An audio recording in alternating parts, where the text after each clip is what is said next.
हाँ सर। तो अब देखिए जो आपका रिवर्स चार्ज है, तो रेसिपिएंट उसमें रिवर्स चार्ज में हमारा जो है वो लाइक सर टैक्स देगा। तो शॉर्ट में उसको हम आरसीएम बोलते हैं। रिसिपिएंट ऑफ सप्लाई उसमें टैक्स देगा। Recipient of supply is client. तो जो सप्लायर है, ठीक है, उसको उन्होंने पूरे तौर पे छोड़ दिया, एकदम ही माफ कर दिया। बराबर थोड़ा और नीचे करना पड़ेगा। तो लाइट आने के बाद ये पार्ट देना है। हाँ, तो रेसिपिएंट टैक्स देगा, रजिस्ट्रेशन उसको कराना है, टैक्स उसमें देना है। और जो सप्लायर होगा, तो जो सप्लायर वो पूरे तौर पे उसकी कोई लाइबिलिटी ही नहीं है, ना उसको रजिस्ट्रेशन कराना है, ना चार्ज करना है, ना पे करना है। Okay, recipient is liable. दूसरी चीज कैश में पे होगा। तीसरी चीज थ्रेशहोल्ड नहीं लगेगी, यानी अगर रिवर्स चार्ज वाला मामला है तो कोई भी रजिस्ट्रेशन वाली जो लिमिट्स हैं वो नहीं लगेंगी। मतलब इवन अगर एक स्मॉल अमाउंट भी है तो वो टैक्स देना पड़ेगा।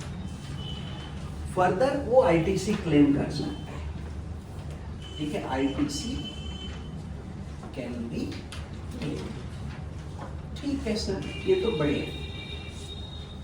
अब उसमें देखिए एक तो था supply by unregistered person to registered. फिर वो किस गुड्स की है, किस सर्विस की है, इज नॉट रेलिवेंट, वो सिंपली रिवर्स चार्ज में कवर। दूसरा था भाई स्पेसिफाइड गुड्स एंड सर्विस। तो हम लोग इस वाले को कंटिन्यू कर रहे थे कि कौन कौन सी सर्विसेज हैं जो रिवर्स चार्ज में कवर होती। तो आज हम आगे बढ़ाते हैं इसको, और थोड़े से पॉइंट्स रह गए हैं। तो आइए, नेक्स्ट इज पॉइंट नंबर 9। और इसमें अगर आप कॉलम 2 पढ़ोगे तो म्यूजिक कंपोजर, फोटोग्राफर, आर्टिस्ट और लाइक लिखा हुआ है। ट्रांसफर ऑफ या परमिटिंग ऑफ यूज या एंजॉयमेंट ऑफ कॉपीराइट की बात कर रही है। Relating to original dramatic, musical, artistic work to a music company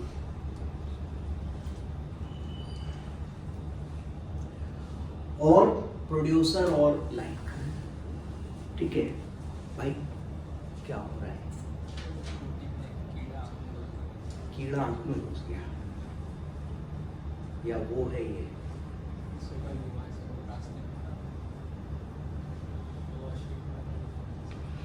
sir देख लो आप लोग, मतलब अगर बीमार हो तो दूसरे को बीमारी फैलाना अच्छी बात नहीं है। बाकी आपका मन है, पड़ोस में जो भी बैठा है उसका अधिकार होगा कि वो आपसे उठ के जाने को कह सकता है। पड़ोसी Pranshul, will you exercise your right?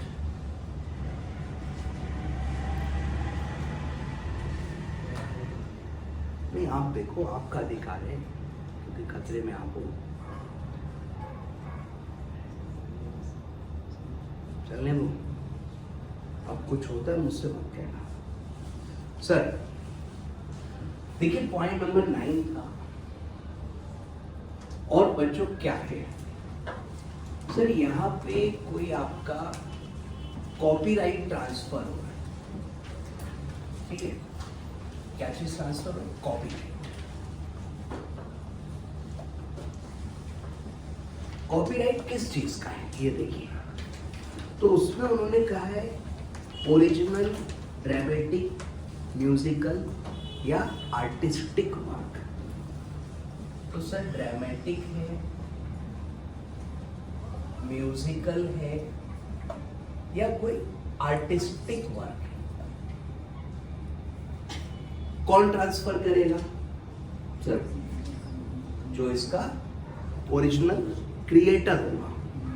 तो म्यूजिक कंपोजर, फोटोग्राफर, आर्टिस्ट और दी लाइक। तो ट्रांसफरर इज म्यूजिक कंपोजर, ठीक, फोटोग्राफर, ये भी ठीक, और क्या था? आर्टिस्ट, ये भी ठीक। कॉपीराइट देखो ट्रांसफर हो सकता है, मतलब पूरा कॉपीराइट ही उसको उसने दे दिया। परमिटिंग द यूज और एंजॉयमेंट हो सकता है, या फिर transfer of right to use लिख दो, मतलब यहां पे ओनरशिप ट्रांसफर हो गई और यहां पे ओनरशिप नहीं ट्रांसफर हुई but right to use transfer हुआ। किसको? म्यूजिक कंपनी हो सकती है, प्रोड्यूसर हो सकता है, और सर कोई भी हो सकता है, एनी अदर म्यूजिक। और दी लाइक लिखा है ना उन्होंने। तो सर होता क्या है कि लाइक आपने कोई सपोज ड्रामा लिखा, मतलब you are an author. Sir author भी आर्टिस्ट है कि नहीं है? और आपने कोई स्टोरी लिखी, कोई नॉवल लिखा, कोई ड्रामेटिक वर्क क्रिएट किया, उस पे किसी और ने मूवी बनाई। सपोज करो आप तुलसीदास जी, अब तुलसीदास जी रामायण लिखे और उस रामायण पे मान लो रामायण बनाई किसने बनाई थी? पुरानी वाली रामानंद सागर। अब मिस्टर सागर आपको पैसा देंगे ना सर, आपका वर्क यूज कर रहे हो। अब आपको जो भी पेमेंट मिली that is for copyright transfer. Copyright ही तो आपने उनको यूज करने दिया। आपने कोई म्यूजिक प्रिपेयर किया, ठीक, कोई आपने अच्छा सा एल्बम बनाया और उस पे एक म्यूजिक कंपनी को राइट्स दे दिए कि वो उस एल्बम को रिलीज करे। Now they will pay you money, so all that money is subject to GST and moreover it is covered under sir RCM पढ़ रहे हैं हम लोग, तो अब ये समझाने की जरूरत नहीं है कि टैक्स इसने पे करना है, कैश में करना है, आईटीसी भी ले लेगा, all that is there, but या this service is covered under GST. और देखो सर्विस ही तो आई है, आई सर्विस में ही तो कवर होगा। सर इसी के साथ आप अगला देख लो, बिल्कुल सेम टू सेम है। कॉपीराइट ट्रांसफर हो रहा है और इस बार ऑथर ट्रांसफर कर रहा है। ऑथर किसको करेगा? तो देखिए it can be a publisher, ठीक। अब आपने कोई बुक लिखी, आपको फिर से तुलसीदास जी मान लेते हैं, और किसी कंपनी ने उसको पब्लिश किया, दैट इज पब्लिशर। तो आप उसे कॉपीराइट ट्रांसफर करोगे या यूज करने का अधिकार दोगे, वो आपको पैसा देगा, तो उस पे भी जीएसटी है बेटा और आरसीएम में वो कवर होगा। लेकिन इसमें आप देखिए एक्सेप्शन है नीचे, however An author can choose to pay tax in forward charge. तो ऑथर जो है वो फॉरवर्ड चार्ज का ऑप्शन भी ले सकता है, लेकिन उसकी कंडीशंस क्या है कि एक तो उसको रजिस्ट्रेशन कराना पड़ेगा। भैया ठीक है, ये तो नॉर्मल है, देखो रजिस्ट्रेशन के बिना जीएसटी शुरू ही नहीं होता। उसके बाद एक डिक्लेरेशन फाइल करेगा। डिक्लेरेशन इस बात का होगा कि वो फॉरवर्ड चार्ज को ऑप्ट कर रहा है। तो फॉरवर्ड चार्ज ऑप्ट कर रहा है, ये डिक्लेरेशन देगा, मतलब कि मैं फॉरवर्ड चार्ज का ऑप्शन एक्सरसाइज कर रहा हूं and I will pay tax under section 91 forward charge है, और I will comply with all the provisions जो फॉरवर्ड चार्ज में लगते हैं, और ये ऑप्शन मैं विड्रॉ नहीं करूंगा फॉर नेक्स्ट 1 ईयर। और बेटा ये डिक्लेरेशन की एक कॉपी वो पब्लिशर को भी देगा, ठीक है। तो बच्चों, however an author may choose forward charge under section 91, ठीक। और जब एक्ट का नाम ना बता रहा मैं, तो इट इज सीजीएसटी। तो ऑथर फॉरवर्ड चार्ज चूज कर सकता है, लेकिन अगर वो ये चूज करेगा बेटा, तो एक तो उसको रजिस्ट्रेशन लेना पड़ेगा। सर रजिस्ट्रेशन के बिना तो जीएसटी चलता ही नहीं है, तो इस कंडीशन पे ज्यादा कुछ बोलने को नहीं है मेरे पास। दूसरा, वो एक डिक्लेरेशन देगा, ठीक है। डिक्लेरेशन में चॉइस ऑफ फॉरवर्ड चार्ज, वो ये बोलेगा कि मैं फॉरवर्ड चार्ज चूज कर रहा हूं।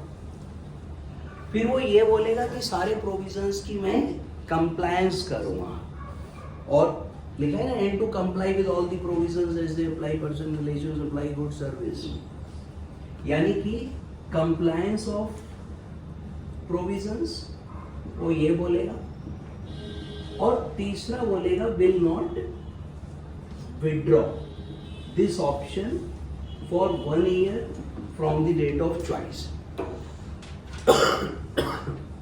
जब भी चूज किया उसके 1 ईयर तक ये ऑप्शन विड्रॉएबल नहीं है, वो उसको विड्रॉ नहीं कर सकता।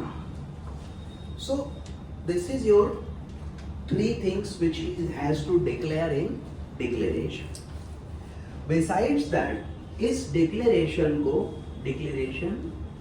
to be furnished to publisher as well.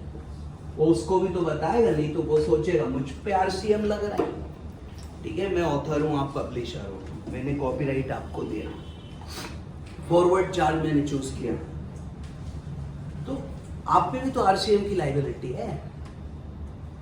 तो मैं आपको भी बताऊंगा कि भैया मैं फॉरवर्ड चार्ज लिए बैठा हूं, अब आप आरसीएम में कवर नहीं होते हो। So this I have to tell you.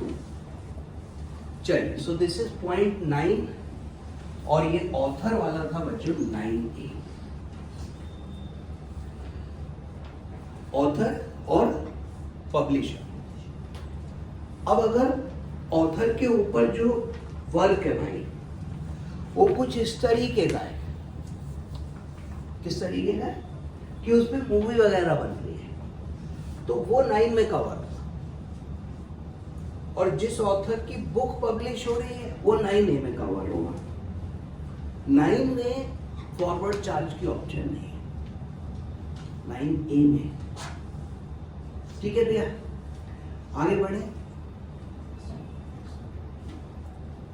Next आता है आपका, सर इसको उड़ा दें सर, ये आपका आरबीआई का ओवरसीइंग कमेटी है, ठीक है। आपको भी पता है आरबीआई ने बहुत सारी कमेटीज बना रखी हैं जो कि अलग अलग टास्क, अलग अलग कार्य करती है। अभी राइट नाउ जैसे कमेटी है मॉनेटरी पॉलिसी कमेटी, आपने नाम सुना होगा इसका। ये मॉनेटरी पॉलिसी कमेटी क्या करती है, मॉनेटरी पॉलिसी डिसीजंस लेती है। ये हमारे सिलेबस में भी इकोनॉमिक्स फॉर फाइनेंस थे। तो मॉनेटरी पॉलिसी डिसीजंस ये इसके कंट्रोल में है एमपीसी के। एमपीसी में 5 मेंबर हैं और मॉनेटरी पॉलिसी पूरे कंट्री का ये लोग गवर्न करते हैं। मॉनेटरी पॉलिसी याद है, CRR, SLR, repo rate, reverse repo rate, sir और भी बहुत सारी चीजें हैं। So this is related to supply and demand of money. Money की डिमांड सप्लाई ये लोग मैनेज करते हैं। बाई मंथली मीटिंग होता है इनका। बाई मंथली माने हर 2 महीने में मीटिंग होता है and they decide the monetary policy for next 2 months. और पर्पस इन्फ्लेशन और ग्रोथ दोनों को कंट्रोल करना, इन्फ्लेशन कंट्रोल हो, ग्रोथ एक्सीलरेट हो, इस उद्देश्य से ये लोग काम करते हैं। अभी पिछला मीटिंग हुआ था जून में, तो अगस्त में अगला मीटिंग है। 8 अगस्त से 10 अगस्त तक मीटिंग चल रही है। सर अगस्त ही चल रही है, आज 9 तारीख है, तो मीटिंग चल रही है। 3 दिन मीटिंग करते हैं और तीसरे दिन यानी कि कल सुबह 10 बजे है, ठीक है, इस तारीख को इतने बजे आरबीआई गवर्नर प्रेस कॉन्फ्रेंस करेंगे और इसके डिसीजंस को बताएंगे। तो लगभग 24 घंटे 10 मिनट बाद उनकी अपनी शुरू हो गई। ठीक है, इट्स फाइन। और as such we are not concern, but these decisions affect the monetary policy of the country, उसका तो है ही है। और आपका शेयर मार्केट और वो सब उसको रिएक्ट करता है। अब सपोज कल इन्होंने रेट्स बढ़ा दिए तो मार्केट विल क्रैश, वो नीचे चला जाएगा। मनी की सप्लाई कम होगी, मनी की सप्लाई कम होगी, लिक्विडिटी कम होगी, लिक्विडिटी कम होगी तो कैपिटल मार्केट डाउन। और सपोज रेट कम करती है तो ऊपर जाएगा। But looking at the inflation right now, specially the price of टमाटर, रेट्स घटाने की कोई उम्मीद नहीं है। टेक्निकली बढ़ने चाहिए, बट फाइनेंस मिनिस्ट्री मना कर रही है कि रेट तुमने बढ़ाए तो देख लेना, तो 5 की नौकरी खा लेंगे। Sir they are not employees of RBI, professional services दे रहे हैं और निश्चित तौर पे देखिए उनको फीस मिलती है, उस काम का पैसा मिलता है, सर्विस है। और भाई आरसीएम में कहा है जीएसटी आरबीआई देगा, आरसीएम। सर यहाँ पे दूसरी कमेटी लिखी, that is overseeing committee of RBI. Anyway, तो बेटा मेंबर्स है of overseeing committee of reserve bank, ठीक है। सर्विस किसको देंगे ये? रिजर्व बैंक को देंगे। कहाँ कवर होगी? आरसीएम में कवर होगी। क्या फर्क पड़ेगा? कोई फर्क नहीं पड़ेगा, सब ठीक है। So this was just an example कि किस तरीके की कमिटीज हैं इनके पास में, and these are professional committees. इनका काम सर, अब एमपीसी का मैंने आपको बताया ना, बहुत इंपॉर्टेंट काम है।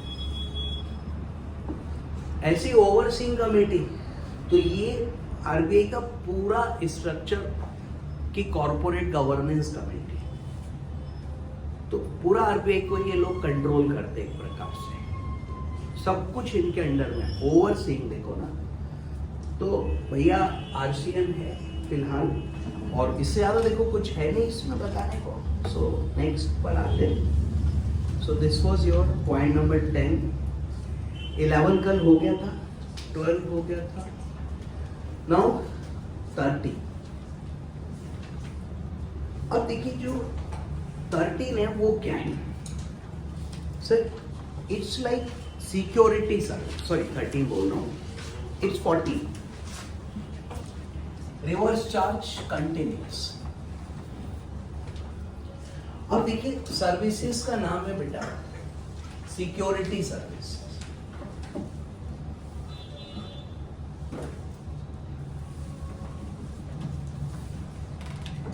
ठीक है, सिक्योरिटी सर्विस क्या है sir? It is service of providing security guards, Hindi में चौकीदार, इंग्लिश में सिक्योरिटी पर्सनल, PERSONNEL। पर्सनल मतलब बंदे, स्टाफ, लोग। तो देखिए एक है सिक्योरिटी एजेंसी, एजेंसी बोल सकते हैं ना इसको, और ये क्या सप्लाई करती है बेटा? Security personal. इसको क्या पढ़ते हो आप लोग, क्या बोलते हो?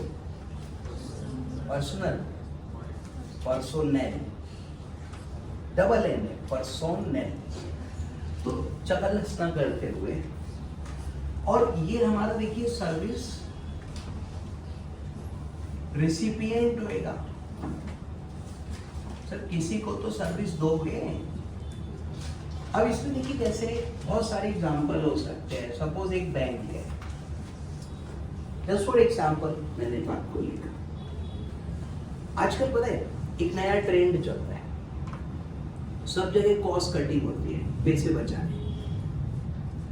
अब आप अपने एम्प्लॉइज रखोगे तो सैलरी दोगे, ठीक है, फिर उसका provident fund, employ state insurance, retirement होने के बाद उसका आपका पेंशन का एक्सपेंस, ग्रेच्युटी, तो बहुत सारी लाइबिलिटी है एम्प्लॉय ऑन हिज एम्प्लॉयर।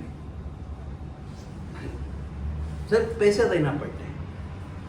तो अभी बहुत सारी कंपनीज ने क्या करा, आउटसोर्सिंग करना शुरू कर दिया। अब सपोज बैंक है, तो बैंक को देखो सिक्योरिटी गार्ड तो चाहिए ही चाहिए, हर ब्रांच पे कम से कम एक गार्ड है। सर बैंक की ब्रांच है, गार्ड तो चाहिए। अब वो security guard bank as employ रखेगा, तो सैलरी देगा, फिर रिटायरमेंट होगा, फिर उसको मतलब लंबे समय तक पेमेंट करने पड़ते हैं। तो उन्होंने कहा हम स्टाफ रखते ही नहीं, एम्प्लॉय रखते ही नहीं, और सिक्योरिटी गार्ड की सर्विस उसने हायर कर ली किसी सिक्योरिटी एजेंसी से। तो कॉन्ट्रैक्ट पे आ गया वो बंदा, ठीक, और कॉन्ट्रैक्ट पे आ गया, उसको मंथली पेमेंट कर रहे हैं, टीडीएस काट रहे हैं 194C में कॉन्ट्रैक्ट, ठीक, 192 नहीं, एम्प्लॉय का है, कॉन्ट्रैक्ट पे है वो, तो एम्प्लॉयमेंट में रखेंगे ही नहीं उसको। अब ना पेंशन देनी है, ना उसका प्रोविडेंट फंड देना है, ना ग्रेच्युटी देनी है, कुछ नहीं, और 3 महीने 6 महीने 8 महीने बाद निकालना है तो निकाल दिया। कॉन्ट्रैक्ट है, कॉन्ट्रैक्ट खत्म हो गया, साल भर की कॉन्ट्रैक्ट करेंगे, पैसे बच गए। अब जीएसटी वालों की इस पे नजर पड़ी, बोले अच्छा बेटा सिक्योरिटी वाले को तुमने सैलरी पे नहीं रखा हुआ है, कॉन्ट्रैक्ट पे नहीं, कॉन्ट्रैक्ट पे रख लिया, बहुत बढ़िया, लाओ जीएसटी दो। बिकॉज देखो सैलरी पे जीएसटी नहीं है, एम्प्लॉयर को जो सर्विस एम्प्लॉय दे रहा है उसके लिए उसको सैलरी मिल रही है। पीछे पड़ा था ना भाई, वो तो बिल्कुल ही बाहर है। ओके, लेकिन ये तो सैलरी नहीं है, इस पे लगेगा। So number 1 this is covered under GST. Number 2 RCM में कवर होगा। देखो नॉर्मली क्या है, ये सिक्योरिटी एजेंसी मतलब बहुत बड़े टाइप के कॉरपोरेट्स तो है नहीं, और छोटे छोटे बिजनेस मतलब एजेंट हैं, उसके बाद 10 20 50 लोग हैं, जिसको ज़रूरत होती है वहाँ भेज देता है वो, और रिसिपिएंट सर्विस ले लेता है। रिसिपिएंट अब जैसे ये तो बिल्कुल ही ऑर्गेनाइज्ड सेक्टर है, ठीक, आरसीएम लगा देंगे तो पक्का जीएसटी पे करेगा, कहीं कोई लोचा लफड़ा नहीं है। सर अभी किसी फैक्ट्री में सिक्योरिटी गार्ड सप्लाई किए हैं, किसी इंडिविजुअल को भी कर सकते हैं, ठीक है। मान लो किसी की शादी वादी थी, उसने एजेंसी को कांटेक्ट किया, 10 बंदे सप्लाई कर दिए उन्होंने 2 दिन 3 दिन को, ये भी हो जाता है भाई साहब। सर कोई इवेंट हो रहा था, उस इवेंट के लिए बंदे चाहिए थे, तो वो तो सबको दे रहा है, जिसको चाहिए सिक्योरिटी सर्विस लाओ, हमको बात करो, पैसा लेंगे, भेज देंगे बंदे।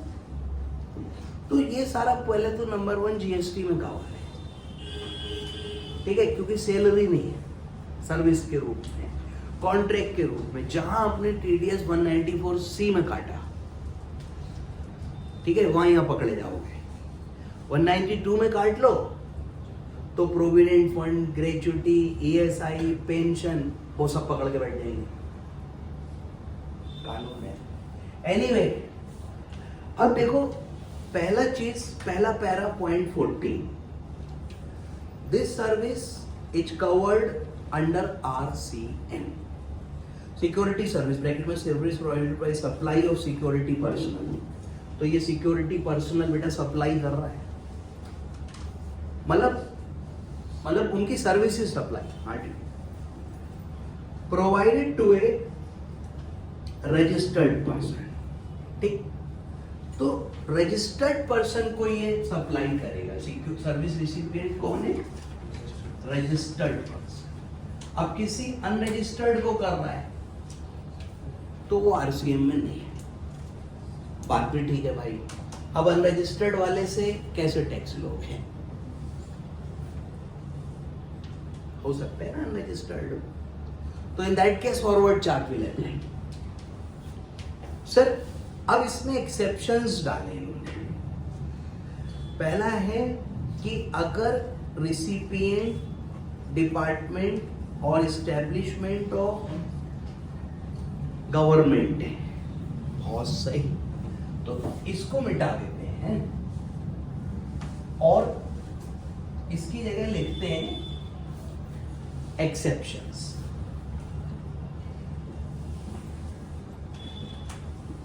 नंबर 1,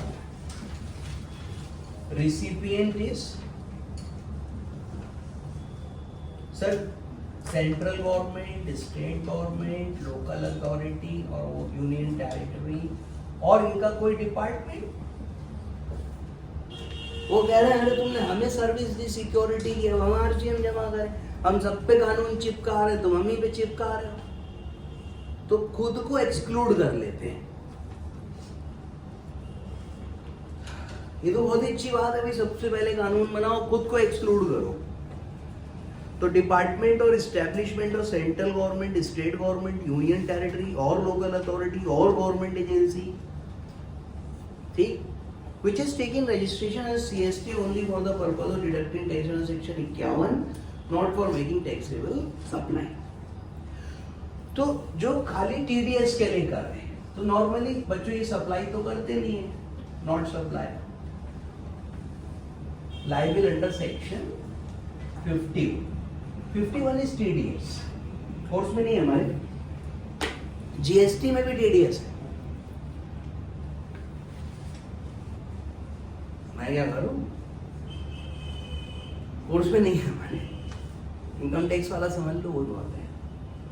तो भैया जो खाली TDS वाले रिसिपिएंट हैं, और बच्चों दूसरा एक्सेप्शन इन्होंने डाला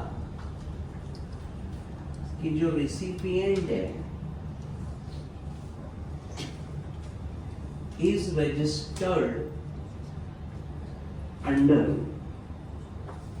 composition scheme. बच्चों, इस केस में आई एम नॉट सेइंग कि जीएसटी नहीं लगेगा, लगेगा, लेकिन फॉरवर्ड चार्ज मिल जाएगा. If you are going to exception, that means forward charge will apply.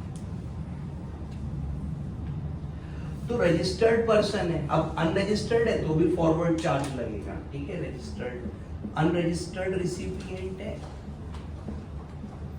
तो भी आपका फॉरवर्ड चार्ज लगेगा. गवर्नमेंट रिसिपिएंट है जो केवल सेक्शन 51 में रजिस्ट्रेशन है, फॉरवर्ड चार्ज लगेगा. कंपोजिशन रिसिपिएंट है, फॉरवर्ड चार्ज लगेगा. सर, अब देखिए, आपके मन में शायद सवाल उठ रहा हो कि सर ये कंपोजिशन क्या होता है, किस तरीके का होता है. तो 2 मिनट में आपको कंपोजिशन पे बता दूं. मैं टॉपिक से हट रहा हूं बट समझना जरूरी है. कंपोजिशन स्कीम, ठीक है बेटा. कोई हिंदी बता सकता है?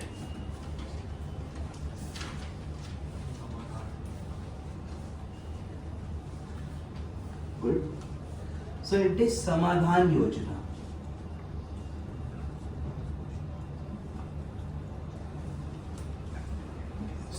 जा बनाने में थोड़ी समस्या है.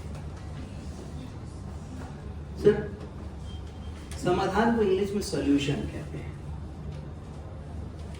लेकिन कंपोजिशन को इन्होंने समाधान कहा है.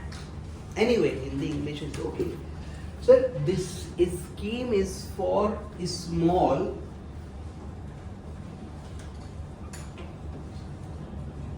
सप्लायर्स.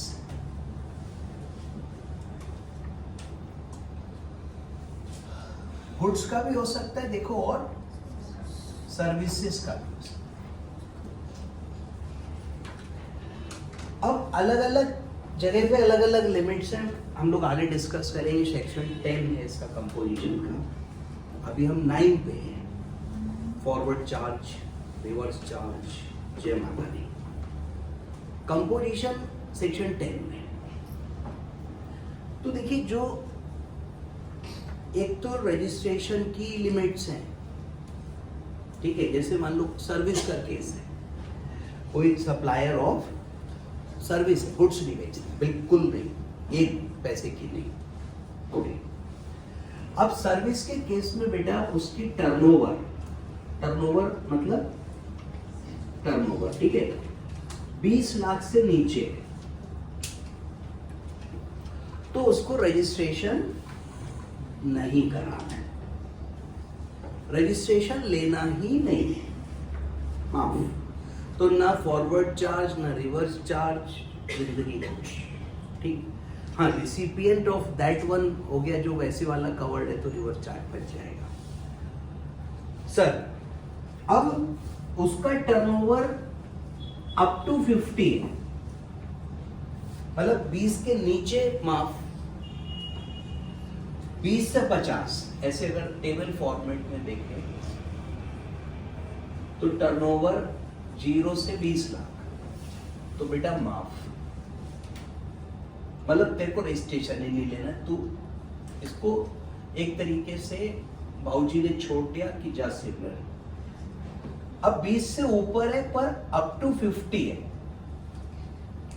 तो इसको इन्होंने कहा कि भाई देख, ऑप्शन है कि तू कंपोजिशन स्कीम ले ले. ऑप्शन है. कंपोजिशन में क्या होगा बेटा? कंपोजिशन में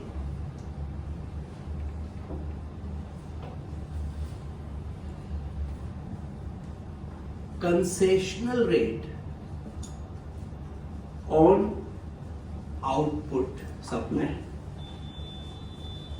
आउटवर्ड लिखिएगा. सर आउटवर्ड सप्लाई पे कंसेशनल रेट लगेगा। अभी जैसे सर्विस पे नॉर्मली रेट है 18, but if you opt the composition तो रेट इज 6%। ठीक है, सपोज एक कोचिंग इंस्टीट्यूट है और उसकी gross receipt that is turnover ऐसी मान लो 30-40 लाख है। मेरे को 20 के ऊपर बोलना है, 50 के नीचे बोलना है, तो ऐसी कुछ भी मान लो 30-40 लाख मान लो। अब 40 लाख पे 18% जीएसटी 7,20,000। फिर वो बच्चों से चार्ज करे फीस के साथ, फिर वो जमा कराए। दूसरा ऑप्शन है कि नहीं भाई, क्योंकि 20 और 50 के बीच है तो you can opt for composition, और उस 40 लाख पे 18 की जगह 6% लगेगा और 2,40,000। लेकिन 2 शर्तें। एक तो he can not charge GST from recipient, वो अपने कस्टमर से जीएसटी चार्ज नहीं करेगा, अपने पास से देगा।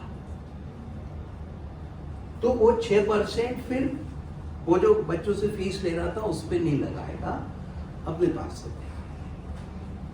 दूसरी चीज बेटा, आईटीसी नहीं मिलेगी इसको, नो आईटीसी।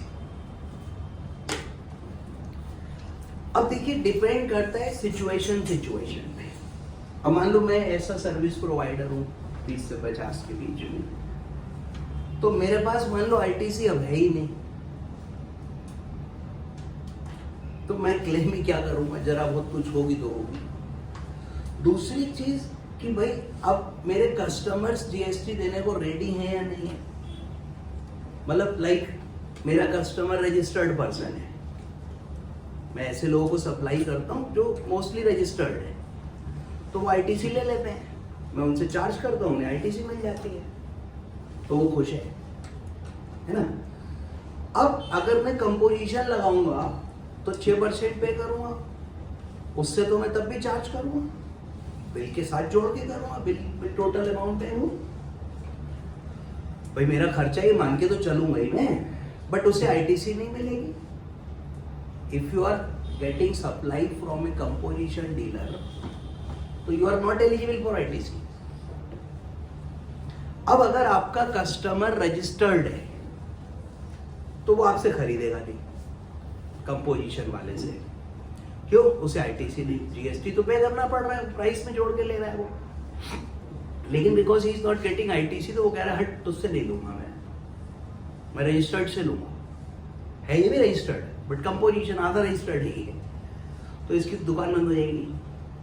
लेकिन अगर सपोज मेरे रेसिपिएंट आप जैसे लोग हैं जो कि टोटली अनरजिस्टर्ड है, आपको तो आईटीसी वैसे ही नहीं मिल रही, तो आपको इस बात से फर्क नहीं पड़ रहा कि मैं रेगुलर स्कीम में रजिस्टर्ड हूँ या मैं कंपोजिशन। तो मेरे बिजनेस मॉडल को देखोगे तो composition is much much much better. भाई 18 की जगह 6 देना पड़ेगा। अब मैं 18 बच्चों से चार्ज करूंगा तो वो तो फीस का पार्ट मान के बताऊंगा उन्हें कि बेटा इतनी फीस प्लस 18%, तो वो कहेगा सर टोटल बताओ कितना है, तो वो तो उसको वैसे ही मान के चलेगा। आईटीसी उसे मिल रही नहीं है, तो इट इज बेटर कि मैं कंपोजिशन पकड़ के रखूं। आईटीसी मेरे पास है नहीं कोई, तो इनपुट पे मैं कौन सा जीएसटी पे कर रहा हूं जो मैं क्लेम कर रहा हूं। ठीक है सर, एक बस फोन का रिचार्ज है, कितना सा आईटीसी है उसमें, आओ सर, और 50 लाख के ऊपर है तो बेटा इसको जाना पड़ेगा regular scheme. Okay, so this is your composition, section है 10। अब जो कंपोजिशन वाला बंदा है ना, वो है तो रजिस्टर्ड, पर इसको आरसीएम में कहां डाल रहे हो, तो नहीं डाला। सिक्योरिटी सर्विस में, अगर सिक्योरिटी सर्विस ठीक है। और बेटा रिसिपिएंट सेंट्रल स्टेट उनका डिपार्टमेंट एस्टेब्लिशमेंट है which has taken registration under section 51 only for the purpose of TDS and they are not supplying any taxable goods or service, or where recipient is registered under composition, or where recipient is not registered, ठीक है। इन सारे cases में forward charge लगेगा, exempt नहीं है। But otherwise if security services are being provided to a registered person, ठीक है, जो कंपोजिशन नहीं है, जो सेक्शन 51 वाला नहीं है, तो रिवर्स चार्ज, ठीक है। तो अब जैसे सिक्योरिटी सर्विस बैंक को दिया या किसी कंपनी को दिया, किसी और रजिस्टर्ड पर्सन को दिया जो रेगुलर स्कीम है, रेगुलर में टोटल GST रेट लगती है, ठीक है। रेगुलर में आपका जो सर ITC है वो भी मिलती है, इसको भी मिलेगी, और जो इससे खरीदेगा उसको भी मिलेगी। कंपोजिशन में इसको भी ITC नहीं मिलेगी, और जो इससे खरीदेगा उसको भी नहीं मिलेगी, क्योंकि ये बिल में लगा के नहीं देगा, लेकिन रेट कम लगता है। सर सर्विस में मैंने 6 बोला, गुड्स में 1% है, ओनली 1। कुछ स्पेसिफाइड गुड्स में थोड़ा ज्यादा है, बट नॉर्मली 1 है। अब आप देखो, मेरा बिजनेस है गोल्ड में डील करने का, 3% की रेट है गोल्ड पे, तो 1% कंपोजिशन का रेट बहुत हाई हो गया मुझ पे, क्योंकि देखो गोल्ड मैं खरीदूंगा, उस पर ITC लूंगा, बेचूंगा, उस पर मेरे का GST लगेगा, तो बहुत थोड़ा सा ही तो आएगा। सर कितना मार्जिन होगा? थोड़ा सा ही तो मार्जिन होगा, तो लायबिलिटी 1% से बहुत कम आएगी एक्चुअल में, तो मैं कंपोजिशन ले लूंगा। अब मान लो मेरा बिजनेस है बेटा कोई ऐसा गुड्स बेचने का जिसपे रेट 18 या 28 है और मार्जिन भी बढ़िया है, तो मेरा जो GST कंपोनेंट आता है बहुत ज्यादा आएगा, तो 1 is too much लेस, मैं फिर 1 वाला ले लूंगा। लेकिन one more thing before opting this, कि आपका जो रिसिपिएंट है वो कौन है। If your recipient is unregistered consumer type person, तो you can opt for this, no problem. But if your recipients are other traders, तो उनको तो ITC चाहिए। आप कंपोजिशन लेके बैठ जाओगे तो वो आपसे गुड्स और सर्विस लेना बंद कर देंगे, आपका धंधा बंद हो जाएगा। सो ऑप्शनल है। एनीवे, कंपोजिशन को रोक दे। सिक्योरिटी सर्विस पे बात करते हैं हम लोग। RCM डिस्कस कर रहे हैं बेटा, reverse charge mechanism. So one of the service which is covered here is security service. Security agency will provide security personnel to a recipient, and it is covered in RCM. However, where the recipient is unregistered or registered under section 51 only, or registered under section 10 only, composition, in that case RCM will not apply, forward charge will apply. जय माता दी, बस। Okay, so point 14 is over. कोई संदेह हो तो पूछ सकते हैं।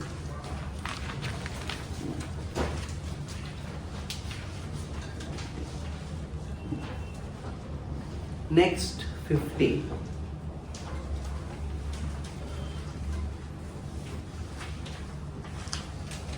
सर इसमें है कि जहां पे हम व्हीकल्स रेंट पे दे रहे हैं,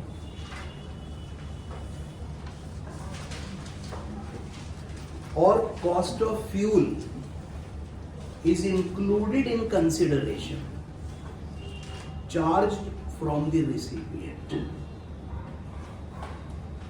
provided to a body corporate. ठीक, तो वो उसको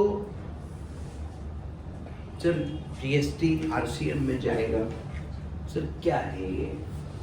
अरे बेटा ये ना आपका व्हीकल रेंट पे दिया है, टैक्सी समझो यार, टैक्सी टाइप की सर्विस है। अब सपोज करो आपको कहीं जाना है,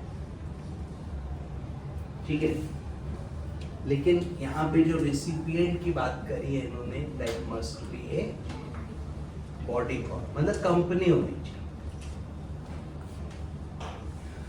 तो रिसिपिएंट जो है that must be A company, body corporate. तो एक मिनट को मान लेते हैं आप कंपनी हो।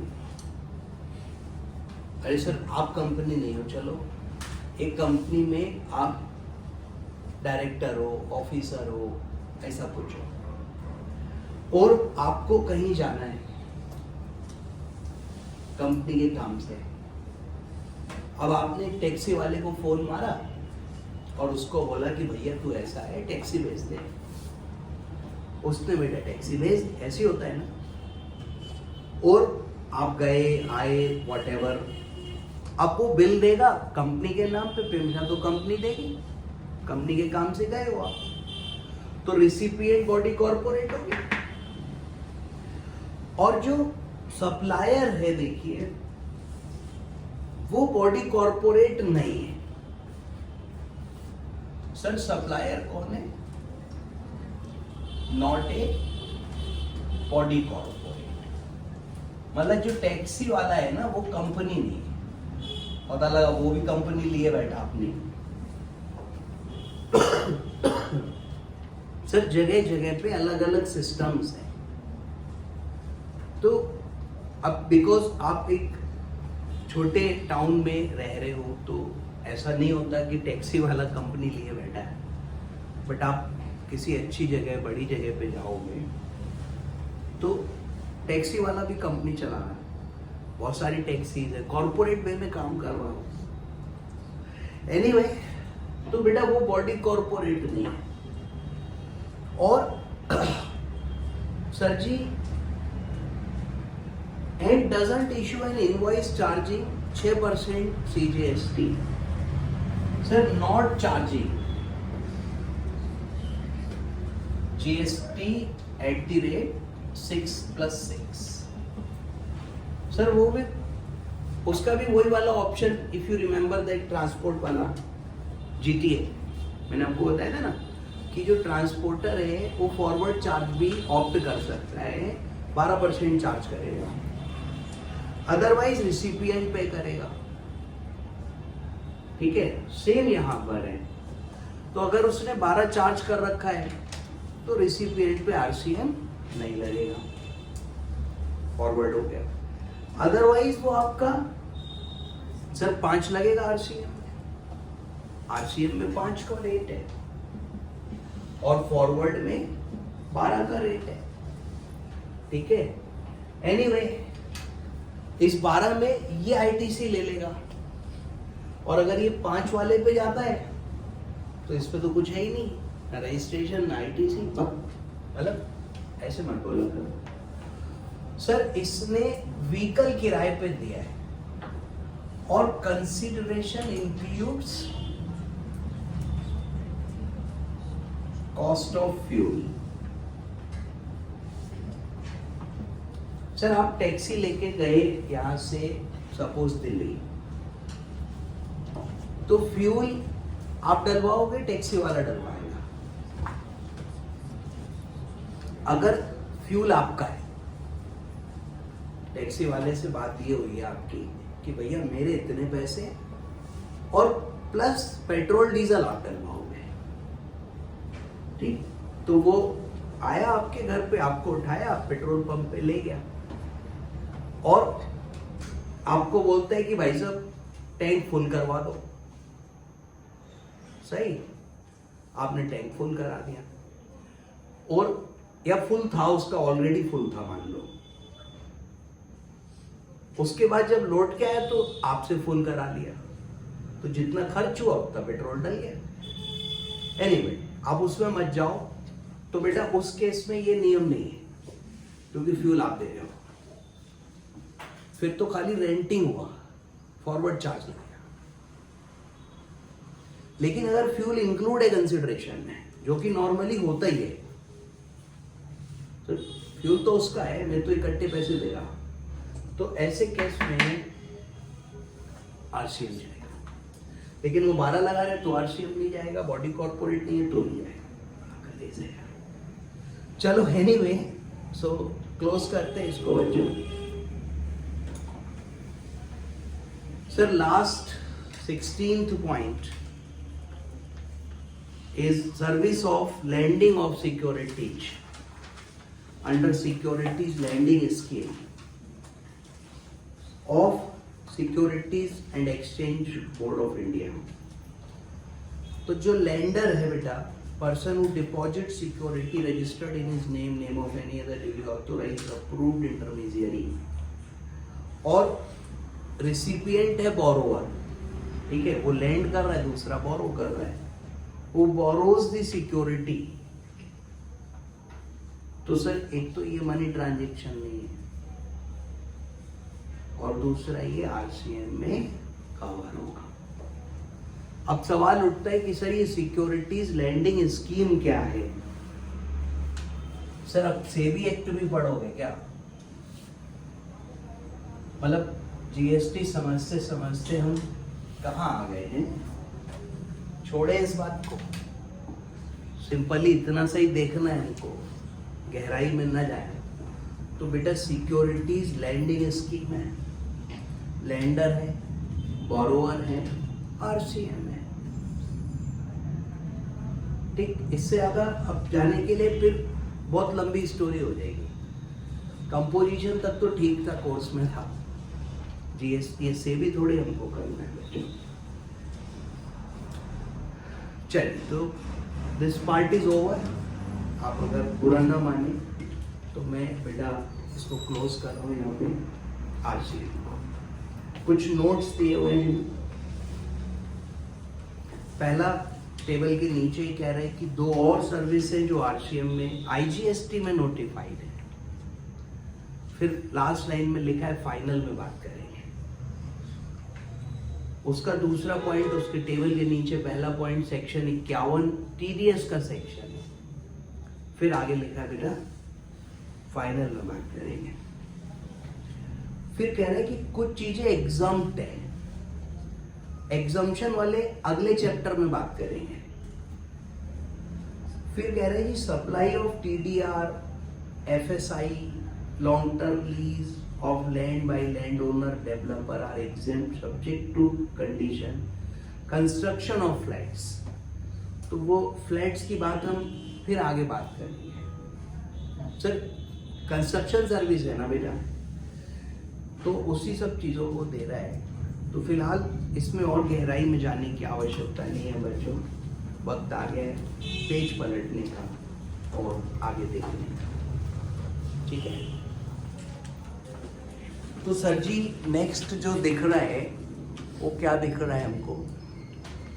जीटीए। जीटीए पे हम लोग पहले भी बात कर चुके हैं, ठीक है। और सर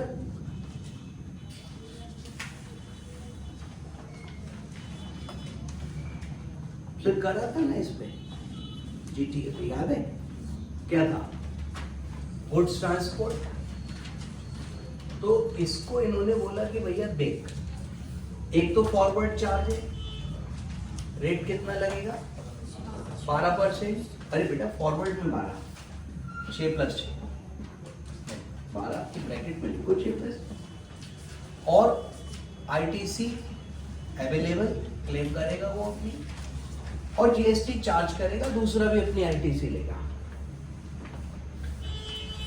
फिर दूसरा उन्होंने कहा आरसीएम है। आरसीएम कब लगेगा? सर आरसीएम में रेट है 2.5 + 2.5 यानी 5, और स्पेसिफाइड रिसिपिएंट था ये, याद है? सर ये बना हुआ है, ये चार्ट आपके पास बना हुआ है, पीछे देखो 4 5 6 पेज 8 पेज पीछे मिलेगा ना। कहाँ गया? मिला? जल्दी करो बेटा, मिला? मत बोलो, क्या बोलोगे? तो ठीक है भाई, तो कहाँ थे हम लोग? जीटीए। अभी वो फॉरवर्ड चार्ज भी कर सकते हैं, आरसीएम भी जा सकते हैं, उसकी मर्जी है। आरसीएम होगा तो जीटीए बिल्कुल माफ हो जाएगा, उसे कुछ नहीं करना है, सारी liability will be of recipient. और अगर जीटीए ये चूज करता है तो वो 12% चार्ज करेगा, अपने रिसिपिएंट से वसूल करेगा। रिसिपिएंट को भी प्रॉब्लम नहीं होती है, अगर वो रजिस्टर्ड है तो कहता है लगा लो जीएसटी, मैं क्रेडिट ले लूंगा। 12 क्या तुम 100% लगाओ। अरे मतलब ज्यादा बोल गया मैं, बट क्या है कि क्रेडिट मिल रहा है, उससे क्या फर्क पड़ रहा? ओके। और जीटीए जो है वो अपना आईटीसी लेकर बैठ जाएगा, उसने एक ट्रक खरीदा, टायर खरीदे, रिप्लेसमेंट करा, सर्विस कराई, उसमें भी बहुत सारा आरसीएम है। एक बार डीजल पे और लगाने जीएसटी, सारे ट्रक वाले 12% ले लेंगे, कोई आरसीएम में नहीं जाएगा। गवर्नमेंट में कम चालान थोड़ी है, अरे डीजल पे लगाऊंगे नहीं जीएसटी, तो ले क्रेडिट कहाँ से लेगा? सर उसके भाड़े का मेजर कंपोनेंट डीजल है, कॉस्ट में वो डीजल के तो पैसे ज्यादातर ले रहा है भाड़े में, उस पे जीएसटी है ही नहीं, तो वो एनीवे भाई ये 5 है, ये 12 है, चॉइस है, फॉरवर्ड है, रिवर्स है, ये वो है ये। तो इसको पढ़ोगे क्या? सर पेज 9 पर इफ आई सी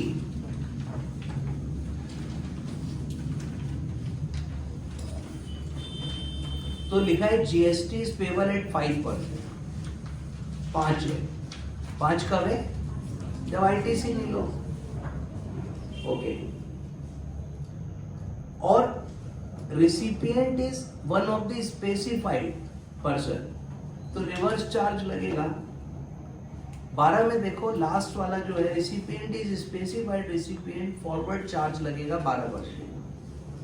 मतलब फॉरवर्ड चार्ज है तो 12, रिवर्स है तो 5, अगर स्पेसिफाइड है। और अगर रिसिपिएंट अनस्पेसिफाइड है तो जीएसटी है ही नहीं ना, फॉरवर्ड ना रिवर्स।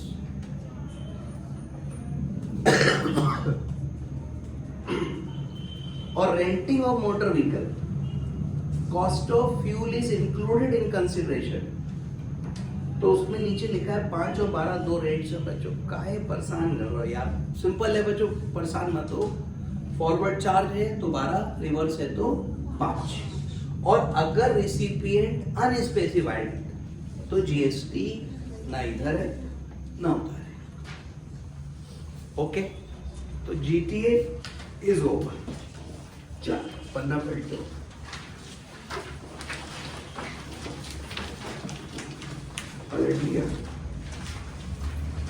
मोटर व्हीकल, अरे अभी वही टैक्सी तो बेटा देखो टैक्सी में क्या है, तो अभी हमने टैक्सी में भी वही पढ़ा 5 और 12। आरसीएम लगाएंगे तो 5 और नहीं तो 12, ठीक है।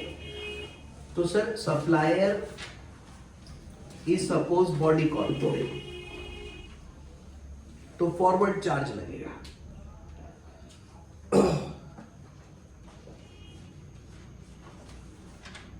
सर पहले देखो ऊपर लिखा है 5%, फिर लिखा है supplier is other than body corporate, recipient is a body corporate, reverse charge लगेगा और रिसिपिएंट टैक्स देगा। अब 5 में लिखा है supplier is a body corporate, ठीक है, तो फॉरवर्ड चार्ज लगेगा, पर्सन लायबल टू पे GST, supplier, recipient is other than body corporate. और 12 है तो भी कंफ्यूज कर रहे हैं नहीं सर, सीधी सीधी अभी जो मैंने आपको बताई थी आप उस पे रहिए।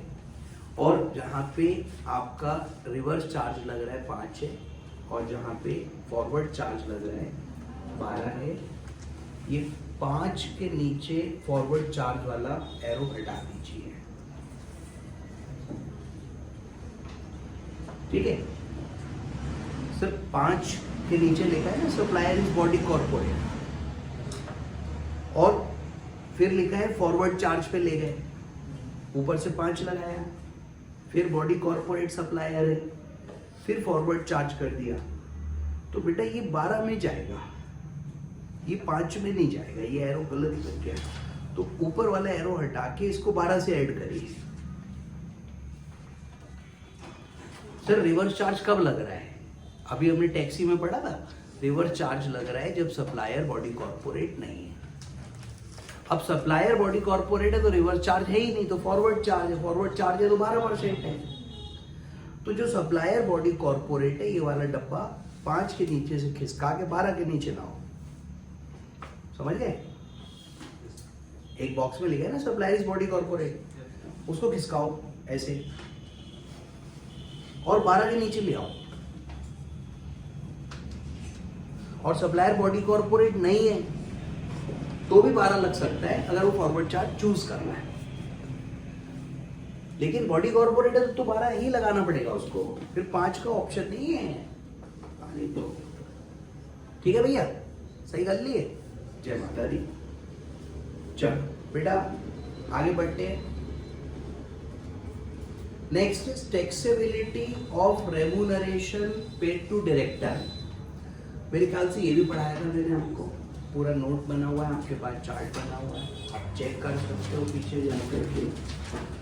और बेसिक चीज ये कि अगर हम डायरेक्टर को सैलरी दे रहे हैं, देखो डायरेक्टर एम्प्लॉय है या नहीं है? सर अगर कुछ स्पेसिफाइड नहीं है तो वो एम्प्लॉय नहीं है, बट वो एम्प्लॉय हो सकता है if there is a service agreement. ठीक, अब अगर एम्प्लॉय है और उस कैपेसिटी में पैसा दे रहे हैं तो बेटा वो तो सैलरी है, जीएसटी से बाहर है, टीडीएस 192 में है। अगर डायरेक्टर एम्प्लॉय नहीं है या फिर एम्प्लॉय है बट अदर देन सैलरी हम उसको एज डायरेक्टर पैसा दे रहे हैं तो उस पे जीएसटी लगेगा, नंबर 1। नंबर 2 आरसीएम में लगेगा, आरसीएम में ही लगेगा। ठीक, फॉरवर्ड कर रही है वहां पे ऑप्शन। और नंबर 3 बेटा कि वहां पे टीडीएस जो होगा 194J में होगा, डायरेक्टर वाला रूल लगेगा। तो आई होप मैंने आपको नोट करवाया था, इस पे गल करी मतलब बात करी थी, तो अब दोबारा ना करो। Thank you.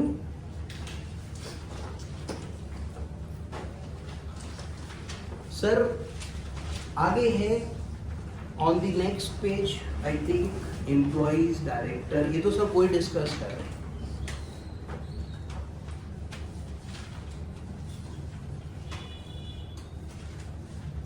तो अब देखिए नेक्स्ट पेज में क्या है, वो हिल गया थोड़ा सा, मैं ठीक कर देता हूँ। क्या था नेक्स्ट पेज पे? काय का क्लासिफिकेशन, कौन सी गुड्स?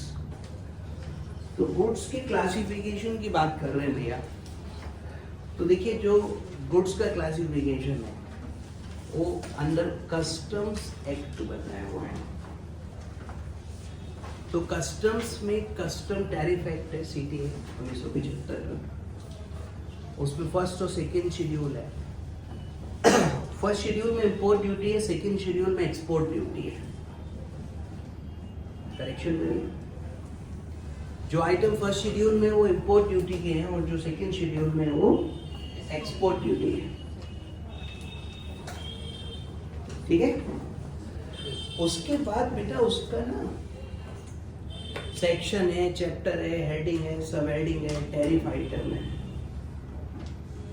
तो जीएसटी में भी वही क्लासिफिकेशन एडॉप्ट किया हुआ है। क्या किया हुआ है? क्लासिफिकेशन। देखिए जो जीएसटी के रेट्स है, सर ये आरसीएम वाला टॉपिक खत्म हो चुका है, अब हम बात बदल चुके हैं और अब हम बात कर रहे हैं classification of goods.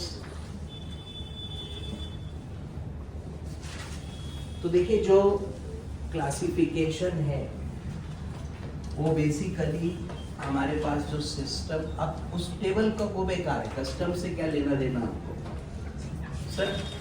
HSN codes है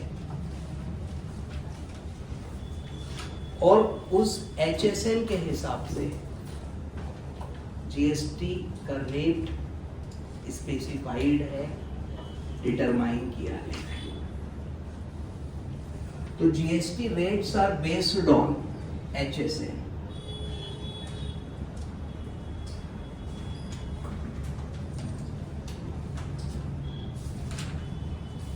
Sir, HSN is harmonized.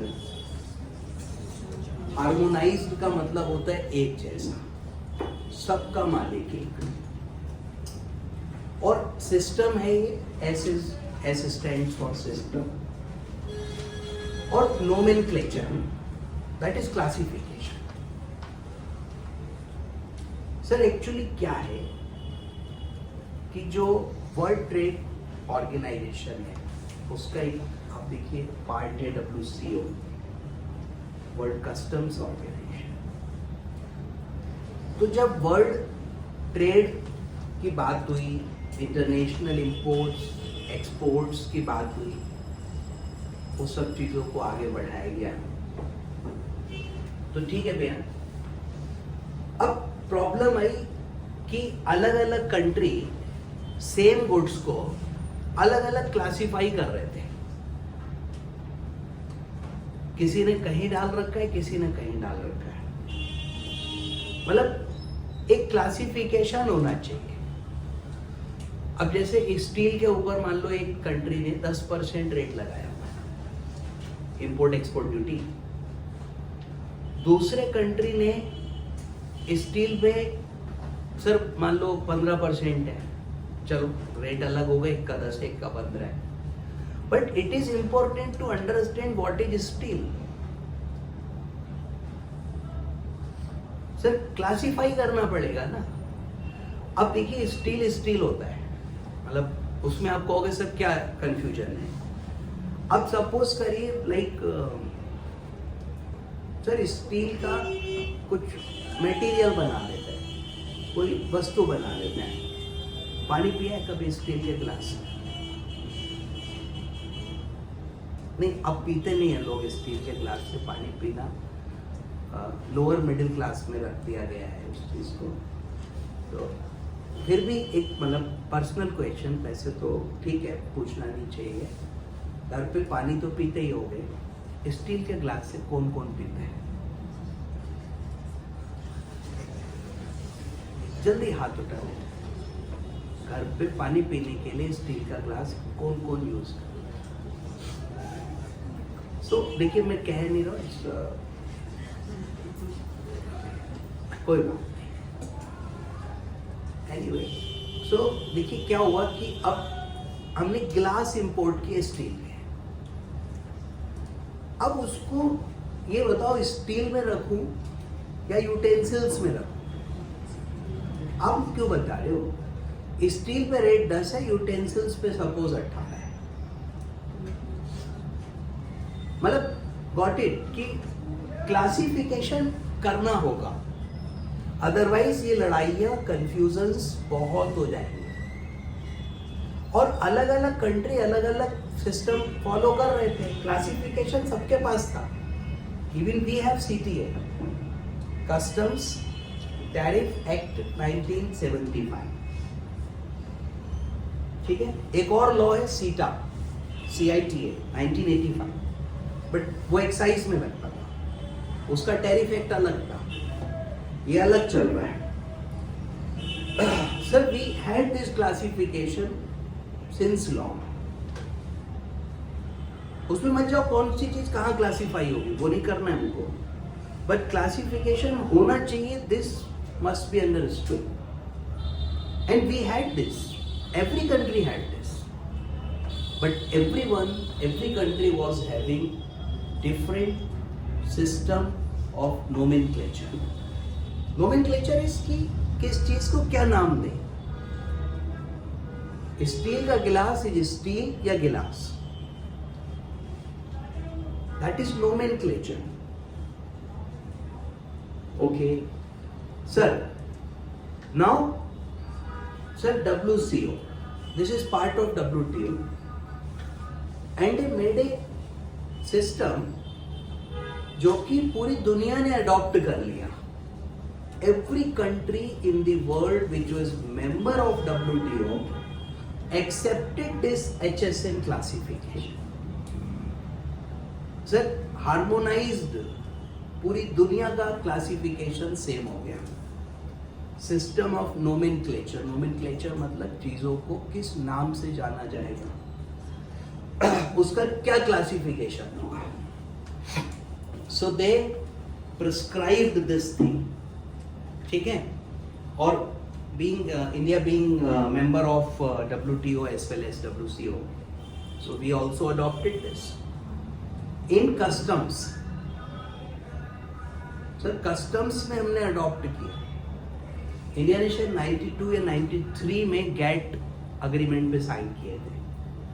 तब से हम ये सिस्टम फॉलो, पहले गैट वाला कर रहे, फिर WCO का कर लिया, तो तब से फॉलो कर रहे हैं. ठीक है, कोई लड़ाई की बात नहीं है. All is well. Now coming next, 2017 में जब GST आया तो क्लासिफिकेशन पे फिर कलेश हुई. So under GST the government adopted that customs classification HSN. So this is worldwide same. So we adopted this system. Okay. अब देखिए किसी पे कोई GST इनवाइस पड़ा हो तो एक मिनट ढूंढो. Pocket, bag, wallet, mobile.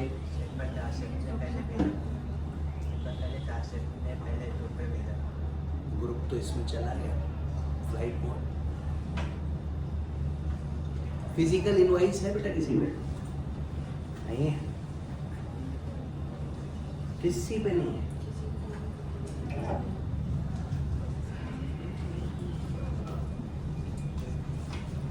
Sir कोई बात नहीं है तो इट्स ओके. वो थोड़ी कोर्स में था कि इनवाइस पे बेटा क्या लाएगा ये काहेगा. भैया काहे का टिकट है ये तो बता दो. ट्रेन का, बस का, जी स्टेशन वाला, रेलवे स्टेशन.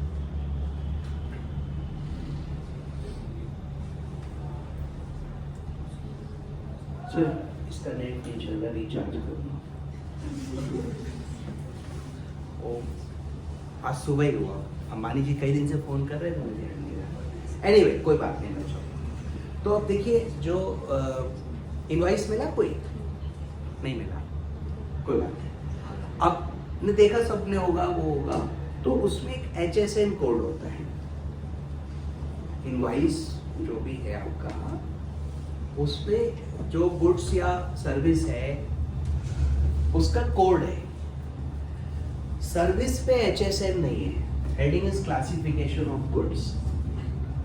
सर्विसेज के कोड्स अलग हैं. They are called accounting codes. Goods का जो कोडिंग सिस्टम है that is known as HSN. Services का coding system is known as accounting codes. ये इंटरनेशनल नहीं है, ये लोकल है, लेकिन ये इंटरनेशनल है, तो अभी इस पे गल कर रहे हैं. Now HSN code basically 8 digit का है. सर आपकी बुक में भी लिखा है 1 2 3 4 5 6 7 8 डिजिट का कोड है. और 8 डिजिट के कोड में सर ऊपर अगर आप देखेंगे तो सेक्शन है, चैप्टर है, हेडिंग है, सब हेडिंग है. और टैरिफ आइटम है. तो ये 2 डिजिट बेटा चैप्टर के, अगले 2 डिजिट हेडिंग है, अगले 2 डिजिट सब हेडिंग है, अगले 2 डिजिट आइटम के. 1 2 3 4 ये है. तो this is how the system, मतलब पूरा जो HSN का सिस्टम है चैप्टर वाइज, हर चैप्टर में अलग अलग टाइप की चीजें ली हुई हैं। लेदर के आइटम्स हैं एक चैप्टर में, स्टील के आइटम है एक चैप्टर में, क्लोथ्स एक में, ऐसे करके क्या है। फिर चैप्टर के अंदर हेडिंग्स हैं, हेडिंग्स के अंदर फिर सब हेडिंग है, फिर उसके अंदर आइटम्स है। तो ऐसे कोडिंग सिस्टम है, बहुत कॉम्प्लिकेटेड है, आपने पढ़ना नहीं है, आपने खाली ये समझना है कि 8 डिजिट का कोड है। सर बुक पे भी एक नजर रखते जा रहे हैं आप, इसके नीचे आप देखिए एक टेबल दी हुई है, और इस टेबल के अंदर जो है, this is most important for exam. अभी तक जो चर्चा करी वो नहीं पूछेगा भारत ने गैट पे कब साइन की है, गैट WTO कब बना, HSN का फुल फॉर्म क्या है, कोड क्यों बनाए गए, कस्टम्स टैरिफ एक्ट और आपका सर सीटा 1985 कुछ क्या है इससे, ये है रेलेवेंट। और देखिए अगर आपकी टर्नओवर पिछले साल में 1.5 करोड़ तक थी तो आप इनवॉइस पे HSN ना भी लिखो तो चलेगा। Sir if you are a supplier so you have to issue invoice, and if you are issuing invoice HSN code is compulsory. लेकिन if your turnover in preceding financial year was up to 1.5 crore, आपने HSN code लिखने की जरूरत नहीं है। लिख दो कोई बात नहीं, जरूरत नहीं है। लेकिन अगर आपकी टर्नओवर 1.5 करोड़ से 5 करोड़ तक है भैया पिछले साल की, तो 2 डिजिट लिखनी है, खाली इतने से काम चल जाएगा। बोले हाँ। और बेटा अगर 5 करोड़ से ऊपर है तो आपको 4 डिजिट लिखनी है। लेकिन सुनते जाओ, अभी जरा कलेस है। सर इसके नीचे हेडिंग है पोजीशन विद इफेक्ट फ्रॉम 1/4। तो इनसे को यार तुम पुराना क्यों बता रहे फिर हमें? अब एग्जाम में नया आएगा पुराना आएगा। सर ये वाली टेबल करो, बीची वाली काटो, सॉरी बाय मिस्टेक। अब पुराना थोड़ी पूछेगा 1/4/21 से पहले क्या था। अरे सर अब तो उन्होंने कलेस काट के रख दिया गवर्नमेंट ने। काट के बेटा, अरे टेबल काटने की, उसके नीचे वाले पॉइंट क्यों काट दी भाई? टेबल ये वाली पढ़ो। अब तो कलेस काट के रखा हुआ है HSN में भी। क्या करा सर, ये 1.5 करोड़ 1.5 करोड़ घटा दी इन्होंने। बोले 5 करोड़ तक अगर है और B2B सप्लाई कर रहे हो तो 4 डिजिट लिखने पड़ेंगे, और B2C कर रहे हो तो ऑप्शनल है। 4 डिजिट लिखने हैं, मने तो लिखो, नहीं मने मत लिखो। B2B मतलब where your recipient is also business, B2C मतलब where your recipient is not business. ये तो पता है ना बच्चों? बेटा B2B माने बिजनेस वाले को सप्लाई कर रहे, B2C माने तो B2B B2C। ठीक है, फुल फॉर्म लिखने की आवश्यकता नहीं, आपको पता है, छोड़ दो। सर इसमें हम इशू करेंगे टैक्स इनवॉइस, और इसमें हम इशू करेंगे इनवॉइस। 2 प्रकार के है। सो B2B अगर मैं बेच रहा हूं, ठीक है, तो बच्चों टैक्स इनवॉइस इशू करो। और अगर B2C मैंने गुड्स या सर्विस सप्लाई किए हैं तो मैं बिल ऑफ सप्लाई इशू करूंगा।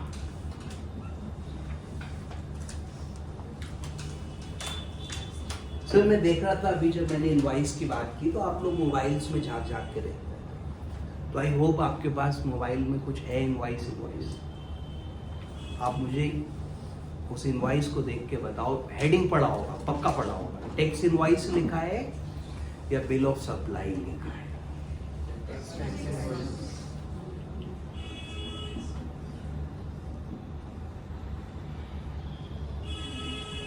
क्या बायर का, रिसिपिएंट का जीएसटी नंबर लिखा है?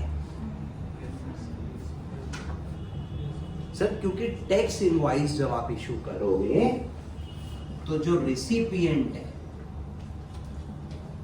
उसका जीएसटीएन नंबर कंपलसरी है, किसे बेचा, और आईटीसी मिलेगी इसके आधार पे, और बिल ऑफ सप्लाई में रिसिपिएंट नॉट कंपलसरी, ठीक है, और बेटा आईटीसी नॉट अलाउड।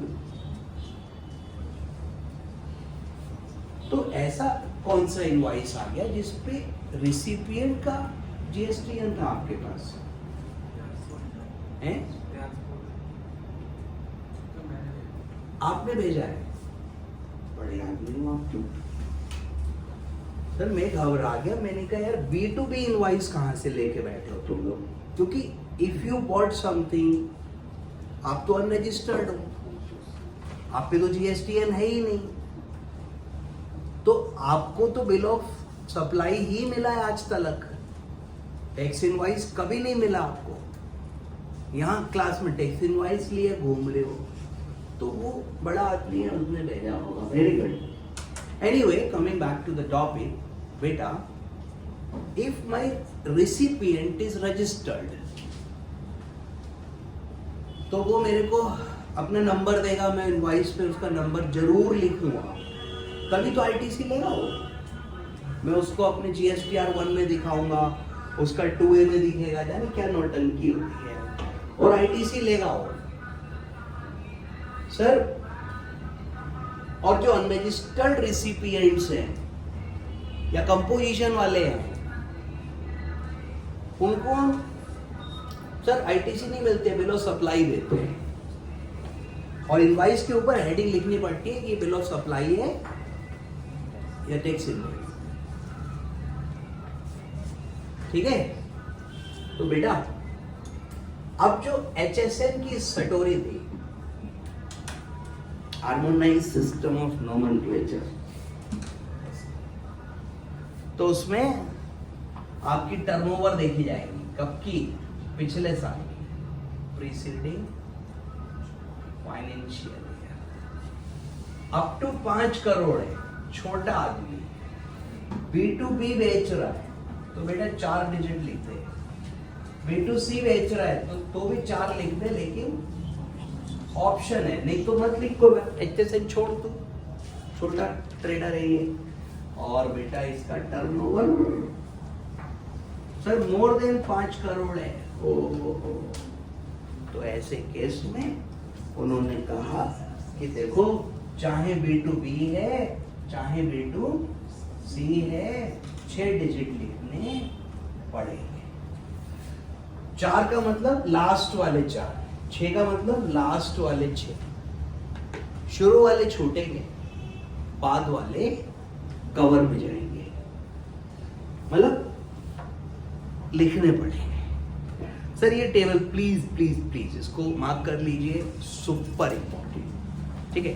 हमारे एग्जाम का फोकस ऐसे ही चीजों पर है कि जहां पे भी रट्टा मारने का है वो याद करके आया ये कि नहीं आया, और फिर कहते हैं आप किसी भी एक्सपर्ट से मिलो कि सीए में याद करने, बेटा याद ही रट्टा ही मारना है। हाँ रट्टा मार के पास हो। अरे क्या है उसमें, रिकॉर्ड कर लो, बता दो, कोई डरता होगी किसी से? बेईमानी करता है इसे। और बताओ sir, registered person turnover 5 crore, previous exempted है, HSN कोड, अगर B2C है, अनरजिस्टर्ड है, ठीक है। तो बच्चों this part is also classification. जो पिछले पेज पे टेबल दिया हुआ था उसको प्लीज आप वो कर दीजिए। सर पुराना सिस्टम क्यों पढ़ रहे हैं हम लोग, है ना, जो आज का है वही तो पूछेगा एग्जाम। फिर उसके नीचे दो बातें लिखी थी कि HSN इंटरनेशनली एक्सेप्टेड सिस्टम है, WCO वालों ने बना रखा है, और चैप्टर है, फिर हेडिंग है, फिर सब हेडिंग है, फिर टैरिफ आइटम है। और कोई भी डिस्प्यूट होगा तो HSN प्रॉब्लम सॉल्व करेगा। और बच्चों इतना गंदा सिस्टम है, इतना गंदा सिस्टम है, जाने कौन सी इंग्लिश लिखी है। कभी किसी आइटम का HSN ढूंढना पड़ जाए तो मुसीबत आ जाती है कि जी काम हो। सर बहुत ही गंदा सिस्टम है, जी बात लिखनी भी है। चल सो HSN पे अगर बातचीत हो गई हो, आपने ये टेबल पे मार्क कर लिया बच्चों, super duper important, very good.